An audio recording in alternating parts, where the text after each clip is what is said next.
Depois vários outros autores publicaram vários trabalhos, até que o conceito mais moderno de probióticos foi lançado em 1965 por Lilly e Stilwell. Hoje, a Organização Mundial de Saúde define probióticos como micro-organismos vivos que, quando administrados em quantidades adequadas, conferem benefícios à saúde do hospedeiro. Então, qualquer organismo vivo que quando consumido em quantidades adequadas são probióticos. Eles podem ser bactérias ou podem ser fungos.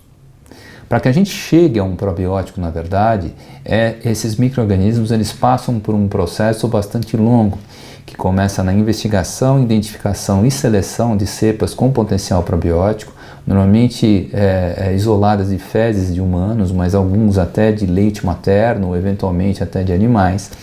Então, se identificando determinada bactéria ou fungo com potencial probiótico, essa cepa passa então a ser estudada, inicialmente in vitro, depois confirmando-se que essa cepa pode ter efeito benéfico, tem potencial de fato para ser probiótico, passa então para os estudos in vivo em animais e confirmando-se então seu efeito e principalmente sua segurança, se inicia o estudo dessas cepas em seres humanos. Esse desenvolvimento então dessa cepa probiótica específica passa então por estudos de segurança, estabilidade e eficácia. Uma vez comprovado tudo isso agora em seres humanos, passa então por um processo de produção desse probiótico, em que vai se selecionar meios do cultivo, vão se verificar quais são os métodos de disposição dessa cepa específica no mercado, e aí vai se iniciar o processo de distribuição e promoção dessa cepa probiótica. É muito importante que a gente tenha em mente que todo esse processo, desde da identificação da cepa até o seu lançamento no mercado, demora algum tempo, de fato alguns anos, e são muito poucos laboratórios no planeta que conseguem passar por esse processo todo com relativa segurança e eficácia. Hoje, nós temos que os probióticos, então, fazem bem para a gente através de vários mecanismos de funcionamento. Eles apresentam uma função protetora bastante nítida. Então, os probióticos, quando suplementados, eles deslocam bactérias ruins, né? Dois corpos não podem ocupar o mesmo lugar no espaço ao mesmo tempo. Eles competem por nutrientes com cepas ruins, impedindo que as bactérias ruins exerçam seu efeito deletério. Eles podem competir por receptores com essas mesmas cepas ruins, impedindo que essas cepas também exerçam seu efeito. E através da produção, por exemplo, de substâncias como as bacteriocinas, que são verdadeiros antibióticos naturais, esses probióticos podem então impedir que essas cepas ruins proliferem. Existe também uma função estrutural que passa pela fortificação da barreira intestinal, indução da produção de imunoglobulina A e melhor funcionamento do que a gente chama de tight junctions intestinais. Nós vamos nos detalhar um pouquinho mais sobre isso nos próximos slides. E os probióticos são extremamente importantes também para auxiliar o desenvolvimento do sistema imunológico nosso, não só do intestino, mas de todo o nosso organismo. São também conhecidos efeitos metabólicos dos probióticos que passam por promover a diferenciação de células epiteliais intestinais, pela eventual metabolização de carcinógenos dietéticos, o que pode ser uma opção interessante, por exemplo, em reduzir a chance de determinados tumores.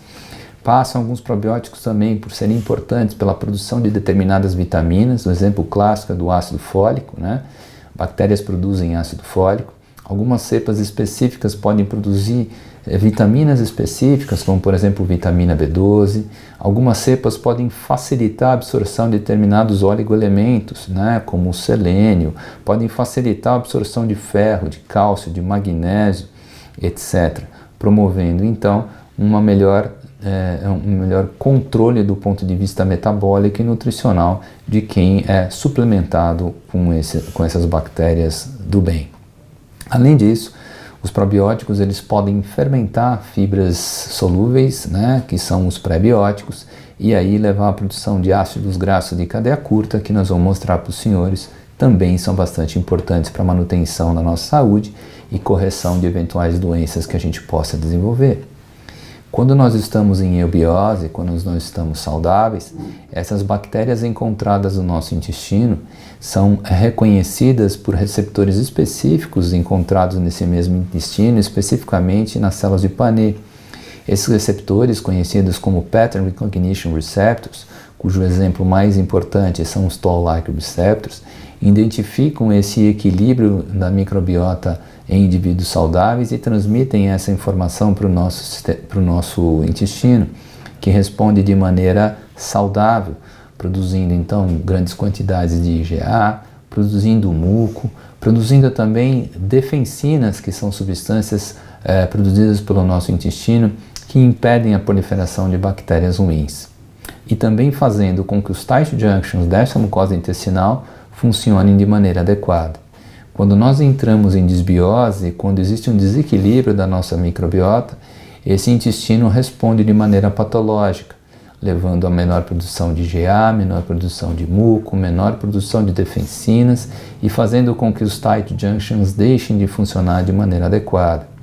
Isso se traduz por um aumento da permeabilidade intestinal e é a base do que a gente chama de leaky gut. Essa mesma microbiota intestinal e a suplementação com probióticos também pode exercer um efeito imunomodulador. Esses mesmos Pattern Recognition Receptors, representados pelos Toll-like receptors, são também encontrados em células específicas conhecidas como células dendríticas. Essas células dendríticas, também presentes no nosso intestino, são extremamente importantes por coordenar a resposta imunológica que nós vamos ter, não só a nível de intestino, mas de todo o nosso organismo. A suplementação com probióticos faz com que a gente possa interferir na função das células dendríticas, e isso pode fazer com que exista uma alteração da resposta imunológica, fazendo com que nós tenhamos, por exemplo, um impacto positivo no tratamento e na prevenção de várias doenças imunomediadas. Lembrando que esse efeito, dado essa coordenação imunológica exercida pelas células dendríticas, vai ter repercussão não só sobre a imunidade intestinal, mas de todo o nosso organismo. Os probióticos ainda podem interferir na fisiologia do intestino e do resto do organismo através de outros mecanismos. Por exemplo, através do acoplamento com receptores específicos de células endócrinas do nosso intestino, levando à liberação de neurotransmissores por essas células, como por exemplo nesse slide exemplifica a liberação de GLP-1, peptídeo Y, GLP-2 e etc.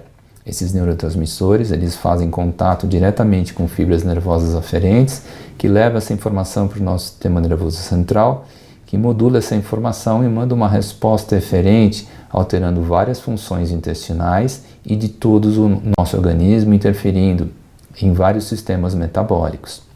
Algumas cepas probióticas ainda podem por si só produzir substâncias específicas que, uma vez absorvidas pela corrente sanguínea, vão funcionar como verdadeiros fármacos, como verdadeiros medicamentos. Esses probióticos com o poder de secretar fármacos recebem o nome de farmabióticos. Existem então cepas que podem produzir, por exemplo, ácidos graxos de cadeia curta, que podem produzir hormônios, que podem produzir neuropeptídeos diretamente, ou aminoácidos que, uma vez absorvidos, vão exercer efeito longe de onde são produzidos. Os probióticos ainda podem participar de maneira positiva na manutenção da nossa saúde através da produção de ácidos graxos de cadeia curta. Esses ácidos graxos de cadeia curta, como por exemplo o lactato, acetato, o propionato e principalmente o butirato, são então produtos da fermentação exercida pelos probióticos sobre pré-bióticos, sobre fibras solúveis. Esses ácidos graxos eles vão se ligar a receptores específicos localizados na mucosa intestinal, os Free Fatty Receptors, receptores esses que, uma vez estimulados, também vão fazer contato diretamente com as fibras nervosas aferentes do nosso intestino, o que vai ter influência diretamente sobre o nosso sistema nervoso central, que novamente modula essa informação e manda uma resposta eferente. Isso é a base do eixo cérebro-intestinal, como já foi visto anteriormente na nossa apresentação, e isso explica como, por exemplo, a microbiota pode interferir no nosso sensório e como o nosso sensório pode interferir na microbiota. São clássicos os trabalhos que mostram que indivíduos, por exemplo, deprimidos, esquizofrênicos ou autistas, possuem microbiota diferente de indivíduos saudáveis. Isso explica também como probióticos específicos, cepas específicas de probióticos, podem interferir no nosso sensório. Essas cepas com o poder de modificar o nosso sensório são chamadas de psicobióticos. Esses ácidos graxos de cadeia curta, além de promover então uma modulação do eixo cérebro-intestinal, são também importantes porque eles reduzem o pH intracolônico, são ácidos, e isso pode interferir na sobrevivência de bactérias ruins, impedindo que elas exerçam então seu efeito deletério sobre o nosso organismo. De uma maneira geral, nós podemos dizer que os probióticos então podem interferir também na morfologia intestinal, podem proteger o nosso organismo, podem funcionar como imunomoduladores e podem ainda facilitar ou melhorar o desequilíbrio nutricional, promovendo então a nutrição adequada do hospedeiro. E isso é feito pelos vários mecanismos que nós mostramos anteriormente para os senhores.